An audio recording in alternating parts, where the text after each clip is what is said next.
Hindi mo pa nga sinasabing gusto mo ko. Importante ba yun? Siyempre, oo naman. Okay ba'y mabuhay ka sa mundo at wala man lang nagkagusto sa'yo? Nagluluksa ngayon ang showbiz industry ng Taiwan, ng bansang Taiwan matapos pumanaw ang sikat na Taiwanese na actress singer na si Barbie Hsu sa edad na 48 taong gulang. Ang balitang ito ay kinumpirma mismo ng kanyang kapatid. Sakit na pneumonia ang ikinamatay ni Barbie o Sunshine sa mga pelikula. Mas lalong nagdadalamhati ngayon ang kanyang pamilya, lalo na ang kanyang naulilang anak ni Barbie na 10 taong gulang.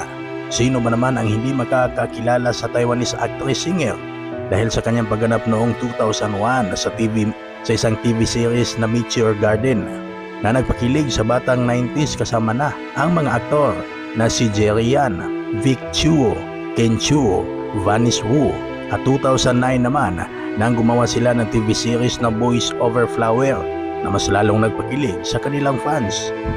Ayon pa sa report, matagal na di umanong iniindan ni Barbie Hsu ang kanyang pneumonia na nagisanhi ng kanyang pagpanaw. Anong komento mo sa video natin ngayon? Please comment below. Kung bago ka pala sa ating channel, please subscribe my YouTube channel and hit the notification bell upang sa ganon ay manotify ka sa bago nating video.